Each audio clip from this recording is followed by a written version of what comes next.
La Belle Vallée accueille samedi 8 novembre une manœuvre de grande envergure. Une soixantaine de sapeurs-pompiers sont sur le terrain pour une simulation d'accident routier. La manœuvre a été décidée par le secteur administratif qui regroupe les unités de Haguenau, Schweighouse, du Val-de-Moder et bien sûr Niederbronn-les-Bains. On se trouve actuellement dans le poste de commandement du dispositif sapeur-pompier mis en place. Donc le dispositif sapeur-pompier, donc un poste de commandement se déplace à partir de 4 véhicules minimum engagés. Donc sur cette opération-là, il y a eu un engagement d'environ une vingtaine de véhicules sapeurs-pompiers plus d'autres structures. Les pompiers ont pour habitude de structurer l'ensemble du chantier. Ce qu'on appelle le chantier, c'est principalement l'incident qui vient de se passer.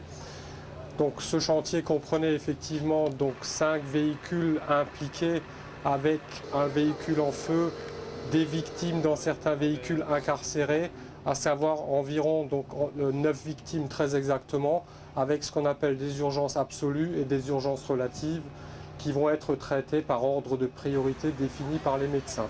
Mon rôle est principalement de réguler cet ensemble avec pour assistant un officier poste de commandement. Oui, bonjour, donc ici vous êtes dans la cellule opérationnelle, donc dans la cellule gérée par un officier moyen, c'est-à-dire comme le nom l'indique, nous gérons les moyens qui sont sur les lieux, qui arrivent sur les lieux ou qui sont actuellement au point de transit. Également, nous avons en place sur un chantier tel que vous avez ici sur l'accident de la circulation, nous sommes obligés de laisser tomber la fréquence opérationnelle, d'ouvrir une fréquence de commandement.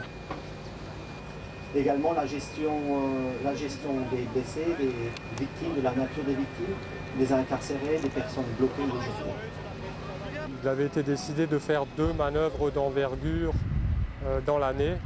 Les objectifs principaux pour aujourd'hui étaient ce qu'on appelle dans un premier temps évaluation de la gestion opérationnelle et de commandement, à savoir les cadres sont évalués.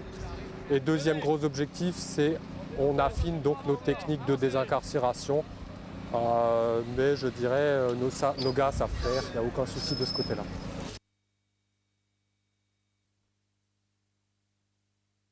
Bienvenue ici à l'Arc pour cette exposition sur la Bible.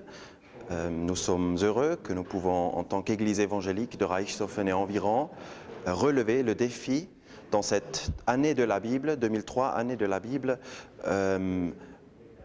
montrer ce livre extraordinaire à un public large et le rendre accessible aussi à cette région de Niederbronn et de Reichshofen. Et nous sommes heureux de pouvoir le faire dans ces locaux si adaptés. Donc l'exposition est répartie en 7 sujets. Il y a une première qui concerne l'introduction pour avoir une sorte de présentation générale de la Bible. Par la suite, il y a toute une série avec 14 tableaux magnifiques d'ailleurs sur le contenu de la Bible. Autrement, nous avons le souci de montrer dans cette exposition toute la problématique de la transmission du texte de la Bible.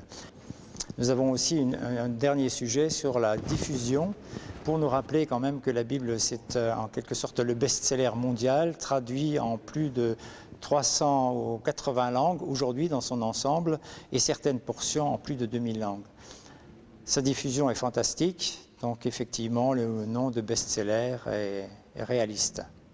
Donc cette exposition est gratuite et elle est ouverte jusqu'à ce dimanche 16 novembre.